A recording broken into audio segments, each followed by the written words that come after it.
اعوذ باللہ من الشیطان الرجیم بسم اللہ الرحمن الرحیم رب اشرح لی صدری ویسر لی امری واحلل عقدۃ من لسانی یفقہوا قولی۔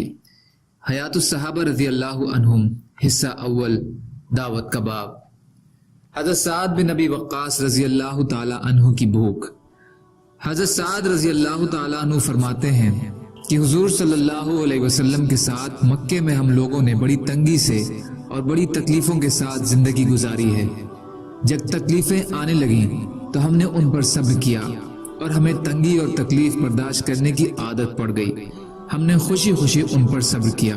میں نے اپنے آپ کو حضور صلی اللہ علیہ وسلم کے ساتھ مکہ میں اس حال میں دیکھا ہے کہ میں ایک رات پیشاب کرنے نکلا۔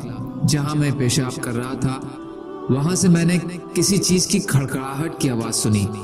میں نے غور سے دیکھا تو وہ اونٹ کی کھال کا ایک ٹکڑا تھا جسے میں نے اٹھا لیا، پھر اسے دھو کر جلایا، پھر اسے 2 پتھروں کے بیچ رکھ کر پیس کر اس کا پاؤڈر سا بنا لیا، پھر اسے پھانک کر میں نے پانی پی لیا اور میں نے 3 دن اسی پر گزار دیے۔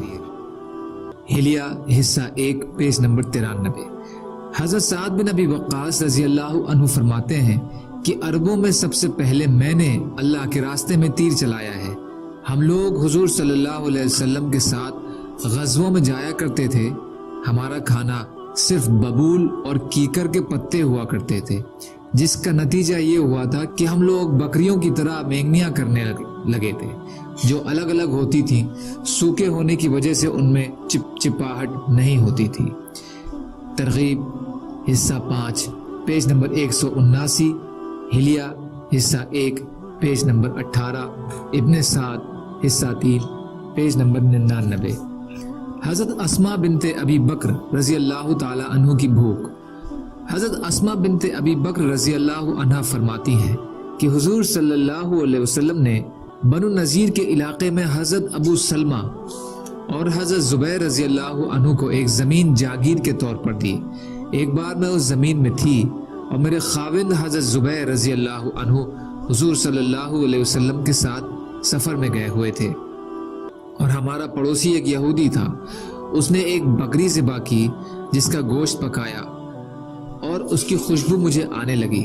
اس کی خوشبو سونگنے سے میرے دل میں گوشت کھانے کی ایسی زبردست خواہش پیدا ہوئی کہ اس سے پہلے ایسی خواہش کبھی پیدا نہیں ہوئی تھی، اور اپنی بیٹی خدیجہ کے ساتھ امید سے تھی۔ مجھ سے صبر نہ ہو سکا اور میں اس یہودی کی بیوی کے پاس آگ لانے اس خیال سے گئی کہ وہ مجھ کو کچھ گوشت کھلا دے گی، حالانکہ مجھے آگ کی کوئی ضرورت نہیں تھی۔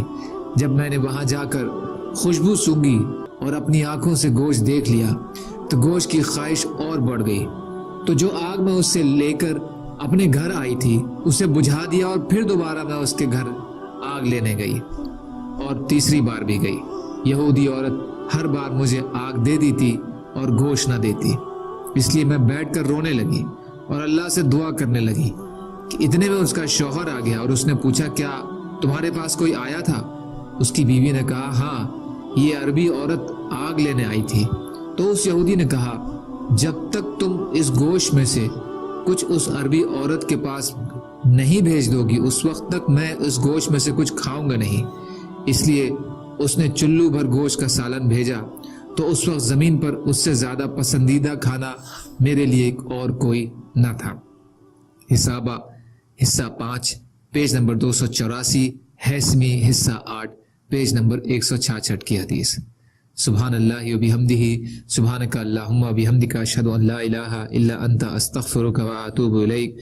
سبحان ربک رب العزت عما یصفون، وسلام علی المرسلین، والحمد للہ رب العالمین، برحمتک یا ارحم الراحمین۔ لا الہ الا اللہ محمد رسول اللہ۔